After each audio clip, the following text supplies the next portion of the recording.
തൃശൂൽ കൈ കഴുകിയിട്ട് വേഗം വാ, അമ്മ ഊണെടുത്തു വെക്കാം.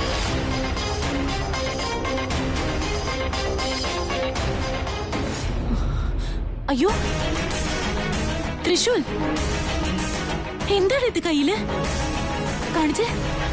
ഇത്ര വലിയൊരു കെട്ടോ? എന്റെ ഈശ്വര, ഇതെന്ത് പറ്റിയതാടാ? അത് പിന്നെ അമ്മ, അത്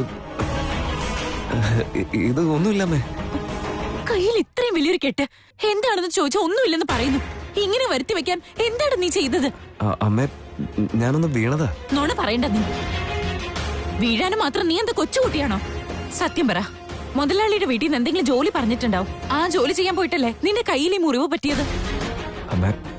അത് എനിക്കറിയാടത്. നീ ആ വീട്ടുകാരെ സഹായിക്കാൻ പോയിട്ടാ ഇങ്ങനെ ഓരോന്ന് വരുത്തി വെക്കുന്നത്. നിന്റെ അച്ഛനും അതിൽ മോശമല്ല. രാവും പകലും മുതലാളി മുതലാളി എന്ന് പറഞ്ഞുകൊണ്ട് ജീവൻ പോലും കളഞ്ഞോളൂ. അമ്മ, എനിക്ക് ഇങ്ങനെയൊക്കെ പറ്റിയെന്ന് വിചാരിച്ച് എന്തിനാ വെറുതെ അച്ഛനെ വലിച്ചടിക്കുന്നേ? ഞാൻ പിന്നെ എന്ത് പറയാനാ? അയാളാ നിന്നെയും ഇതൊക്കെ പഠിപ്പിക്കുന്നത്. എപ്പോ നോക്കിയാലും മുതലാളി, മുതലാളിയുടെ വീട്ടുകാരൊക്കെ ദൈവങ്ങള് എന്നൊക്കെ പറഞ്ഞ് എപ്പോ നോക്കിയാലും ആ വീട്ടിലെ അടിമയെ പോലെ ജീവിക്കാൻ നിന്നെ പഠിപ്പിച്ചു. നിങ്ങൾക്ക് രണ്ടാൾക്കും അവിടെ ഉള്ളവര് സന്തോഷമായിട്ട് ഇരുന്നാ മതി. ഇവിടെ എന്റെ സങ്കടവും വിഷമവും കാണാൻ ഒരുത്തനുമില്ല. നിങ്ങൾക്ക് രണ്ടാൾക്കും ഇനി എന്ന് നല്ല ബുദ്ധി വരാനാണോ?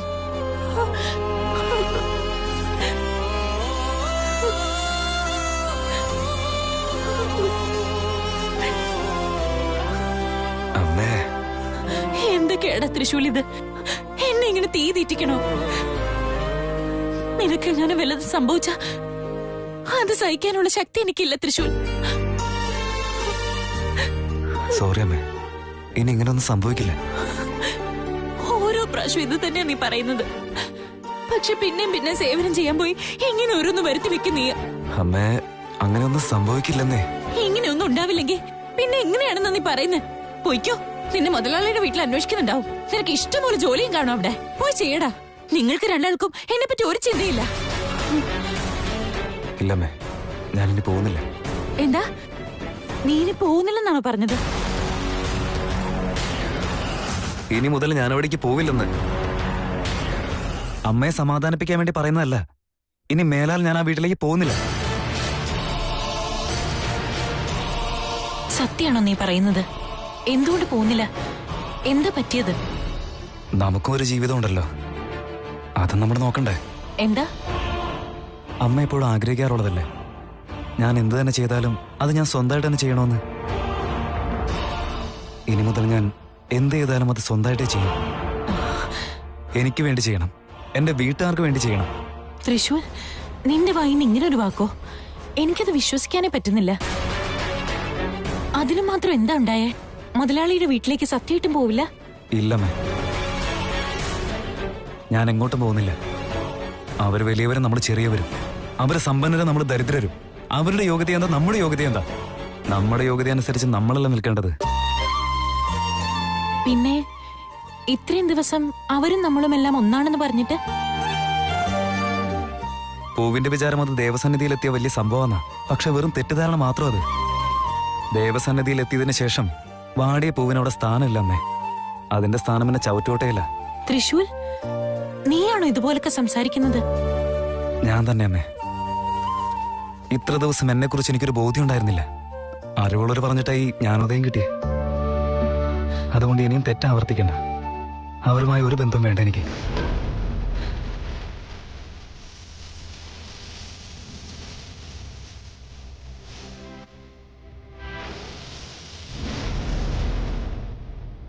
മുതലാളി, എന്റെ യോഗ്യത എന്താണെന്ന് മനസ്സിലാക്കി തന്നതിന് ഒരുപാട് നന്ദിയുണ്ട്.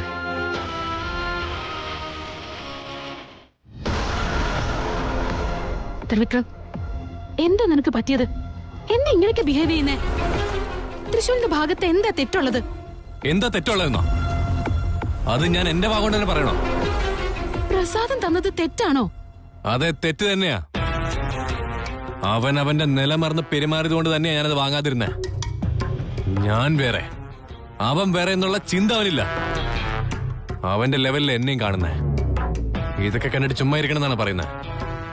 അല്ല ത്രിവിക്രം, നിങ്ങൾ രണ്ടുപേരും സുഹൃത്തുക്കളല്ലേ? അവനോടുള്ള ഫ്രണ്ട്ഷിപ്പ് ഒക്കെ വെറും ദാനമായിട്ട് കൂട്ടിയാ മതി. അതുകൊണ്ട് അവൻ എന്റെ യോഗ്യതയ്ക്ക് സമാവോ? ആരും എന്നെ ഭരിക്കുന്ന എനിക്ക് ഇഷ്ടമുള്ള കാര്യമല്ല. ത്രിവിക്രം, നിങ്ങൾ രണ്ടുപേരും ഇത്ര നാളും ഒരുമിച്ചല്ലേ ഉണ്ടായിരുന്നത്? നിന്നെ അവൻ എങ്ങനെയൊക്കെ സഹായിച്ചിട്ടുണ്ട്? ചില ജന്മങ്ങൾ നമ്മളെ അങ്ങനെ ചുറ്റിക്കറങ്ങിക്കൊണ്ടേയിരിക്കും. കാലിൽ മുള്ളുകൊണ്ടപ്പോ ഒരാൾ നമ്മളെ രക്ഷിച്ചു എന്ന് കരുതി അയാളെ ബെഡ്റൂമിൽ കൊണ്ടുപോയി സൽക്കരിക്കേണ്ട കാര്യമില്ല. അവനെയൊക്കെ വീടിനെ പുറത്തു നിർത്തണം. അല്ല ത്രിവിക്രം, നീ ഇങ്ങനെയൊക്കെ... നമുക്ക് ഓരോരുത്തർക്ക് ക്ഷമിക്കുന്നതിനൊക്കെ ഒരു പരിധിയുണ്ട്. അത് ക്രോസ് ചെയ്താ ഇതായിരിക്കും ഗതി. തൃശ്ശൂരിനെ സപ്പോർട്ട് ചെയ്ത് താൻ വെറുതെ ഒന്നും പറയാൻ നിൽക്കണ്ട.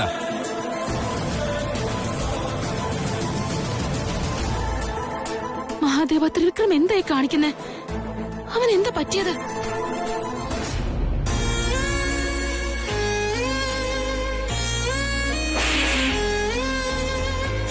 നീ അമ്പലത്തിലെ പ്രസാദം എനിക്ക് തരാൻ മാത്രമായ? നീ എന്റെ ജോലിക്കാരൻ മാത്രം എന്നുള്ള കാര്യം മറക്കണ്ട. നിന്റെ ലെവൽ എന്താ, എന്റെ ലെവൽ എന്താ നിനക്ക് അറിയില്ലടാ. അതൊക്കെ അറിഞ്ഞു വെച്ചിട്ട് നീ പ്രസാദം എനിക്ക് തന്നല്ലേ? എനിക്ക് സന്തോഷമായി ബോസ്. എന്നോടിങ്ങനെ പെരുമാറുന്ന ഞാൻ സ്വപ്നത്തെ പോലും വിചാരിച്ചില്ല. എനിക്കറിയാം നിങ്ങൾക്ക് നല്ല കാശുണ്ട്, ആസ്തിയുണ്ട്. നിങ്ങൾക്ക് വേണ്ടത് എന്തൊക്കെയാണോ അതൊക്കെ ആ സെക്കൻഡിൽ തന്നെ സ്വന്തമാക്കാൻ പറ്റുമെന്നും അറിയാം. പക്ഷെ ഇത്ര വർഷത്തെ ഈ ബന്ധത്തിനിടയ്ക്ക് എന്നോടിങ്ങനെ പെരുമാറുന്ന ഞാൻ വിചാരിച്ചില്ല. ബോസ് എന്നോട് ഒരുപാട് പറഞ്ഞതല്ലേ, എടാ ഞാൻ നിന്റെ മുതലാളിയല്ല, കൊച്ചു മുതലാളിയെന്നൊന്നും വിളിക്കരുത്, ത്രിവിക്രം എന്ന് വിളിച്ചാൽ മതിയെന്ന്. അങ്ങനെ ഒരാളായെന്ന് ഇന്ന് എന്നെ ഇങ്ങനെ...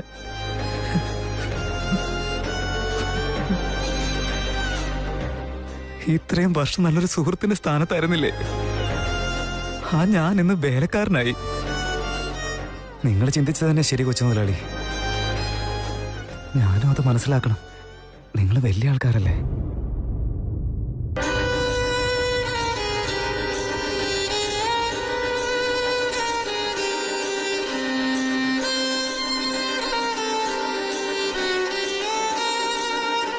ശിവാനി, ഓരോ തവണയും നിന്റെ ഫോണിന് വേണ്ടി ഞാൻ കാത്തിരിക്കുകയായിരുന്നു. പക്ഷെ ഇപ്പൊ നീ ഇങ്ങനെ വിളിക്കുന്നത് കണ്ടിട്ടും എന്നെ കൊണ്ടൊന്നും സംസാരിക്കാനാവുന്നില്ല. സോറി.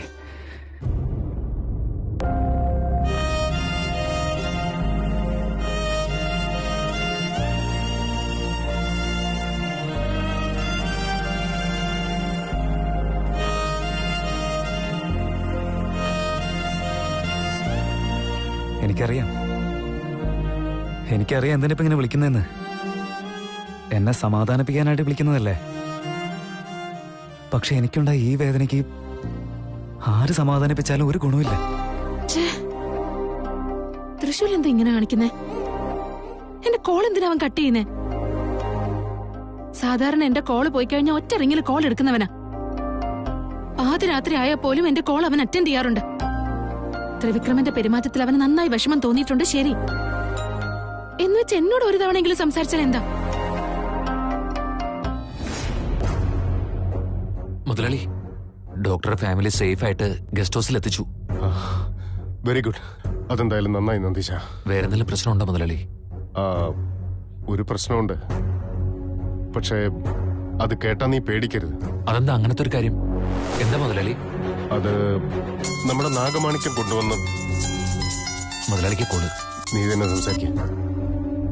നമസ്കാരം സാർ, എന്റെ പേര് കൃഷ്ണമൂർത്തി എന്ന സാംബശിവന്റെ ഹോസ്പിറ്റൽ സ്റ്റാഫാണ്. ഒരു മിനിറ്റ് മുതലാളി, ഹോസ്പിറ്റലിൽ നിന്ന് വിളിക്കുന്നത്. ഹോസ്പിറ്റലിൽ നിന്നോ? ഹലോ, പറഞ്ഞോളൂ. ഡോക്ടർക്ക് സംഭവിച്ച കാര്യത്തില് എനിക്ക് വല്ലാത്ത വിഷമമുണ്ട് സാർ. ഞാൻ ഇത്രയും ദിവസം നാട്ടിലുണ്ടായിരുന്നില്ല, ഇന്നാ വന്നേ. ഡോക്ടർ ഇമ്പോർട്ടന്റ് ആയിട്ടുള്ള ഒരു കാര്യം ഏൽപ്പിച്ചിരുന്നു. ഞാനത് അറിയിക്കാനാ വിളിച്ചേ. ഇമ്പോർട്ടന്റ് ആണോ? എന്താ അത്? ഡോക്ടർ ഒരു ഹാർഡ് ഡിസ്ക് സാറിന് തരാനായിട്ട് ഏൽപ്പിച്ചിരുന്നു. ആ ഹാർഡ് ഡിസ്കില് എന്താ ഉള്ളതെന്നറിയോ? അറിയില്ല സർ. വെരി ഇമ്പോർട്ടന്റ് എന്നതില് മാർക്കർ കൊണ്ട് എഴുതിയിട്ടുണ്ട്. ഞാനത് കൊറിയർ ചെയ്തിട്ടുണ്ട്. ഓക്കെ, എപ്പോഴാ കൊറിയർ ചെയ്തത്? ഇന്ന് രാവിലെ ചെയ്തിട്ടേ ഉള്ളൂ സാർ. നാളത്തേക്ക് സാറിന് കിട്ടും. Okay, thank you. Welcome sir. മുതലാളി, എന്താ ഈ ഹാർഡ് ഡിസ്കിന്റെ കാര്യമൊക്കെ പറയുന്നത്? എന്തെങ്കിലും കുഴപ്പമുണ്ടോ? സാംബശിവൻ എന്നെ ഏൽപ്പിക്കാൻ വേണ്ടി അവന്റെ ഫ്രണ്ടിന്റെ കയ്യിൽ ഒരു ഹാർഡ് ഡിസ്ക് കൊടുത്തിട്ടുണ്ട്. അത് അയാൾ എനിക്ക് കൊറിയർ ചെയ്തിട്ടുണ്ട്. അത് നമ്മുടെ കയ്യിൽ കിട്ടിക്കഴിഞ്ഞാൽ ആ സീക്രട്ട് എന്താണെന്ന് നമുക്ക് മനസ്സിലാക്കാൻ പറ്റും.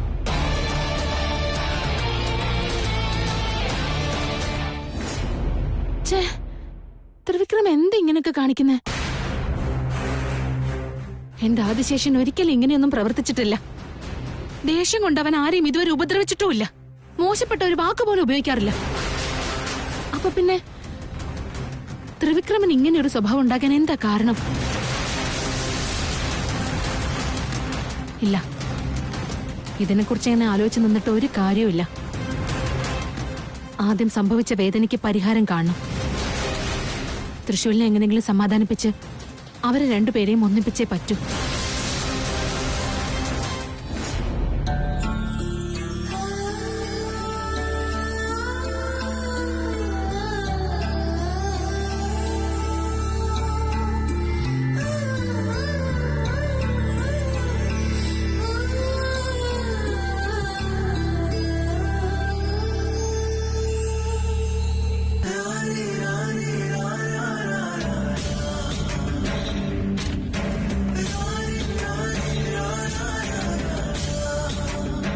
നീ ഇവിടെ നിൽക്കായിരുന്നോ? നീ എന്താ ഞാൻ വിളിച്ചിട്ട് ഫോൺ അറ്റൻഡ് ചെയ്യാഞ്ഞേ? നിന്നെ അന്വേഷിച്ച് ഞാൻ എവിടെയൊക്കെ നടന്നെന്നറിയോ? ഞാനിവിടെ ഉണ്ടെന്ന് ഇയാൾക്ക് അങ്ങനെ മനസ്സിലായി? അത് ഞാൻ എന്റെ വീട്ടിൽ പോയിരുന്നു, അവിടെന്ന് പറഞ്ഞതാ. ഇപ്പോഴും അമ്പലത്തിൽ വെച്ച് നടന്ന കാര്യത്തെക്കുറിച്ച് ആലോചിച്ചോണ്ടിരിക്കുകയാണോ നീ? അതൊരു ചെറിയ കാര്യമല്ലേ തൃശൂൽ? അതിനെ പറ്റിക്ക് ഇങ്ങനെ ആലോചിച്ച് വിഷമിച്ചാൽ എങ്ങനെയാ? കാണുന്നവർക്ക് ഇത് ചെറിയ കാര്യമായിരിക്കും, പക്ഷെ എന്റെ സ്ഥാനത്തുനിന്ന് ചിന്തിച്ചാലേ മനസ്സിലാവൂ ആ വേദന എന്താണെന്ന്. എനിക്കത് മനസ്സിലാകും തൃശൂൽ. സ്നേഹിക്കുന്നവരുടെ ഇടയിൽ ഇങ്ങനെയൊക്കെ ഉണ്ടാവുന്നതല്ലേ. അതൊക്കെ ഇത്ര ഗൗരവമായിട്ട് എടുക്കേണ്ട കാര്യമൊന്നുമില്ലല്ലോ. ദേ നോക്കിയേ, ത്രിവിക്രം നിന്നെ എത്രമാത്രം സ്നേഹിക്കുന്നുണ്ടെന്ന് നിനക്ക് തന്നെ അറിയാലോ. ഞാനും അങ്ങനെ തന്നെ വിചാരിച്ചിരുന്നേ, പക്ഷെ പറഞ്ഞതൊക്കെ എനിക്ക് സഹിക്കാനേ പറ്റുന്നില്ല.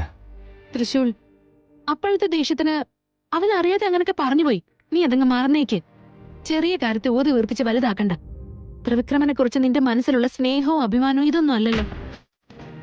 ആ സ്നേഹവും അഭിമാനവും ഉണ്ടായോണ്ടാ അയാൾ പറഞ്ഞ കുത്തുവാക്കുകളൊന്നും എനിക്ക് സഹിക്കാൻ പറ്റാണ്ടിരുന്നു. എന്റെ മനസ്സൊരിക്കലും ഇങ്ങനെയൊന്നും ചിന്തിച്ചിട്ടില്ല. കൊച്ചു മുതലാളിയും ഇത്രയും വർഷത്തിനുള്ളിൽ ഒരിക്കലും ഇങ്ങനെയൊന്നും സംസാരിച്ചിട്ടില്ല. വേറെ ആരെങ്കിലും ഇങ്ങനെ സംസാരിക്കുമ്പോ അത് വേണ്ടാന്ന് പറയുന്ന ആളായിരുന്നു. അങ്ങനെയൊക്കെ ആയിട്ടും ഇന്നെന്നെ ആ കൈ കൊണ്ട് തന്നെ.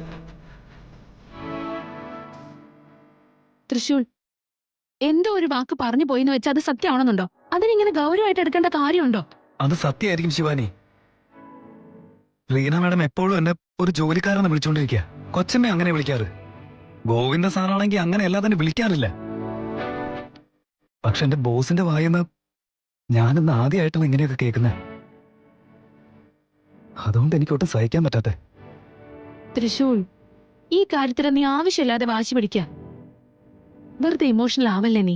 എന്തൊക്കെ പറഞ്ഞാലും ഞാൻ സമ്മതിക്കാൻ മാഡം. നിങ്ങൾ എന്ത് ജോലി പറഞ്ഞാലും ചെയ്യാം. പക്ഷെ ഈ ഒരു കാര്യം എന്റെ മനസ്സിനും ആയില്ല. ഇത്ര അഹങ്കാരം ഉണ്ടോ നിനക്ക്? ഇത് അഹങ്കാരല്ല മാഡം, എന്റെ ആത്മാഭിമാന. ഞങ്ങൾ പാവപ്പെട്ടവരായിരിക്കാം, ഇന്നത്തെ ആഹാരം ഇന്ന് അധ്വാനിച്ച് കഴിക്കുന്നവരായിരിക്കാം, പക്ഷെ ഞങ്ങൾക്കും അഭിമാനം എന്ന് പറയുന്ന ഒന്നുണ്ട്. ആയിക്കോട്ടെ, ഈ ഒരു തവണ അതൊന്നും മറന്നൂടെ തൃശൂൽ? ഉടഞ്ഞുപോയ കണ്ണാടി ഒരിക്കലും കൂട്ടിച്ചേർക്കാനാവില്ല. എന്നെ വിട്ടേക്ക് പ്ലീസ്.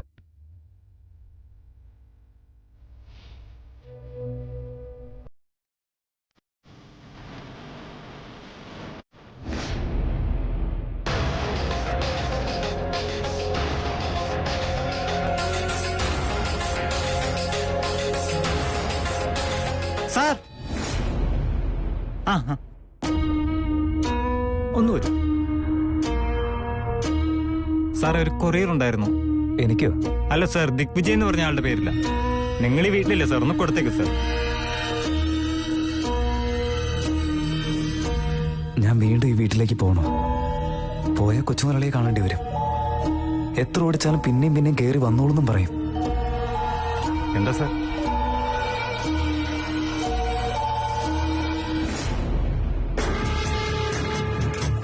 ഗോവിന്ദമാമ. റോഡിൽ നിന്നോണ്ട് ഗോവിന്ദമാമ എന്ന് വിളിക്കുന്നോ? എത്ര പ്രാവശ്യം നിന്നോട് പറഞ്ഞിട്ടുണ്ട് മാമ എന്നൊന്നും വിളിക്കാൻ പാടില്ലെന്ന്. അങ്ങനെ വിളിക്കാനും മാത്രം നീ എന്റെ ചേച്ചിയുടെ മോനും അനിയത്തിന്റെ മോനൊന്നും അല്ലല്ലോ. സോറി, അത് പിന്നെ ആ ഒരു തിരക്കിനിടയിൽ പെട്ടെന്ന് വായന്ന് വന്നു പോയതാ. അതുപോട്ടെ, നീ കാര്യം പറ. മുതലാളിക്ക് ഒരു കൊറിയർ ഉണ്ടായിരുന്നു, അത് അദ്ദേഹത്തിനൊന്ന് കൊടുത്തേക്കാവോ? ഞാനോ? ഞാൻ കൊറിയർ കൊടുക്കാനോ? കൊണ്ടു കൊടുക്കാനാണെങ്കിൽ എനിക്ക് വേറെ കുറച്ച് ജോലികളുണ്ട്, അർജന്റായിട്ട് പോയേ പറ്റൂ. നിങ്ങൾ തന്നെ കൊടുത്താൽ മതി. എന്ത് ചെയ്യാനാ മോനെ? ഈ വീട്ടിൽ വന്നതിന് ശേഷം ഞാനും ഒരു ജോലിക്കാരനെ പോലെ എടുക്കെടുക്കെടുത്ത് സാറേ എവിടെയും സൈൻ ചെയ്യും. വീട്ടു ജോലിക്കാരന്റെ അഹങ്കാരമാ കണ്ടത്. ഇനി എങ്ങനെ അവനിങ്ങനെ പെരുമാറിയ ഓടിച്ചു മടക്കി വിടണം. അങ്കിളെ, അങ്കിൾ എന്തോ ഒറ്റയ്ക്ക് സംസാരിച്ചോണ്ട് നടക്കുന്നത്? എന്തു പറ്റി? അതൊന്നും ഇല്ല മോനെ, കൊറിയർ വന്നതാ. ഒന്ന് വീട്ടിൽ കൊണ്ടുപോയി കൊടുക്കാൻ പറഞ്ഞപ്പോ അവനത് പറ്റില്ല, വേണേ കൊണ്ട് കൊടുക്കാൻ പറയുന്നു. അവനെന്താ വിചാരിച്ചു ഇവിടുത്തെ കാരണവരാണെന്നാ? കൊറിയറോ? ആ, എന്ത് കൊറിയർ? അത് അളിയനൊരു പാഴ്സൽ വന്നതാ. അളിയാ, ഇത് അളിയന് വന്നൊരു കൊറിയറാ. കൊറിയറോ? ആരാഴ്ച കൊറിയർ? അത് പിന്നെ അളിയന്റെ ആ ഫ്രണ്ടില്ലേ, ഡോക്ടർ സാംബശിവൻ. അങ്കിൾ അയച്ച കൊറിയറോ? എന്തായിരിക്കും അത്? ഇനി ആ സീക്രട്ട് വല്ലതായിരിക്കോ?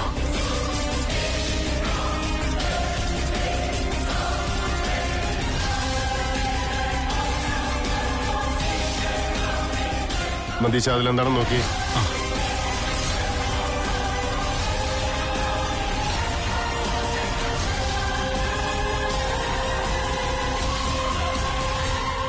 മുതലാളി, ഇത് ഹാർഡ് ഡിസ്കാ.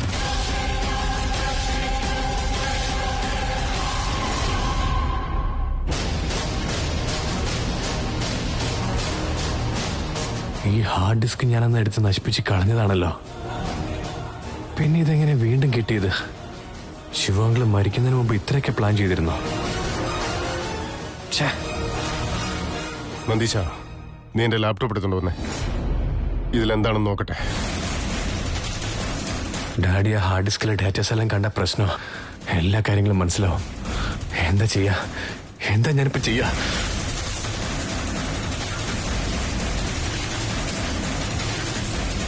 ത്രിവിക്രം. ആ ഡാഡി. മോനെ നീങ്ങി വന്നേ. മോനെ, ഈ ഹാർഡ് ഡിസ്ക് ഒന്ന് കണക്ട് ചെയ്ത്. ഡാഡി എന്നോട് തന്നെ നോക്കാൻ പറഞ്ഞല്ലോ. ഇതിപ്പോ എന്റെ കുഴി ഞാൻ തന്നെ കുഴിക്കാണല്ലോ. എന്താണ് നീ ആലോചിച്ചോണ്ട് നിൽക്കുന്നത്? കണക്ട് ചെയ്യേ. ആ ഡാഡി.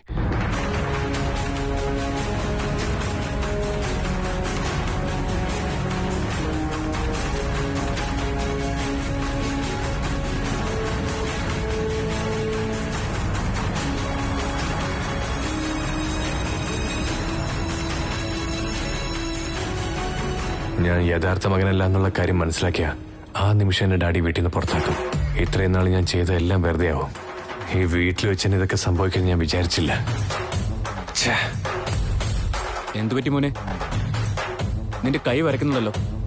അതൊന്നുമില്ലെങ്കിലേ, ഞാൻ ബ്രേക്ക്ഫാസ്റ്റ് ഇതുവരെ ഒന്നും കഴിച്ചില്ല. അതിന്റെ ചെറിയൊരു എനർജി കുറവുണ്ട്. നീ എന്തൊക്കെയാ പറയുന്നേ? വെറുതെ ഡയറ്റ് എന്ന് പറഞ്ഞിട്ട്. ശരി, ചെക്ക് ചെയ്യ്. മോനെ, നിനക്ക് കണക്ട് ചെയ്യാൻ ബുദ്ധിമുട്ടാണെങ്കിൽ നന്ദീശൻ ചെയ്തോളും. മുമ്പ് ബ്രേക്ക്ഫാസ്റ്റ് കഴിച്ചിട്ടുണ്ടോ? നോ, ഇറ്റ്സ് ഓക്കെ ഡാഡി, ഞാൻ തന്നെ ചെയ്തോളാം. എന്നാ പിന്നെ പെട്ടെന്ന് ചെയ്യേ. ഞാൻ ഈ വീട്ടിൽ നിന്ന് പുറത്താകുന്ന ലക്ഷണം എല്ലാം കാണുന്നുണ്ട്. ഇല്ല, ഞാൻ ഇവിടുന്ന് പോവില്ല. ഞാൻ ഒരിക്കലും ഒന്നും നഷ്ടപ്പെടുത്തുകയില്ല. ഈ സീക്രട്ടായി തന്നെ ഇരിക്കണം.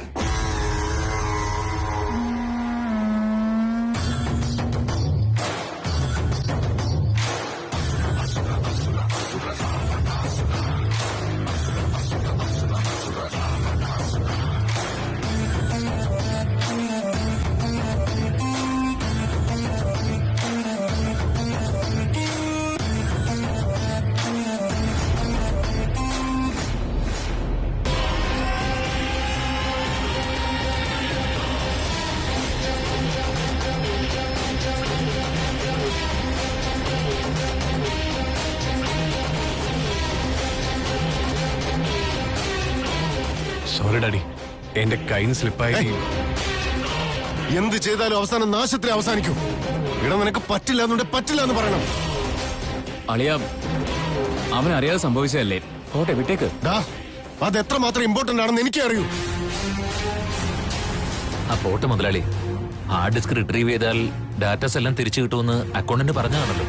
അതെ ഡാഡി, എനിക്ക് റിക്കവർ ചെയ്യാൻ അറിയാം. ഒരു 2 days തന്നാൽ മതി, ഞാൻ ശരിയാക്കി തരാം. ശരി, എത്രയും വേഗം അതുകൊണ്ട് ശരിയാക്കി കൊണ്ടുവാ. സോറി ഡാഡി, ഞാൻ അറിയാതെ.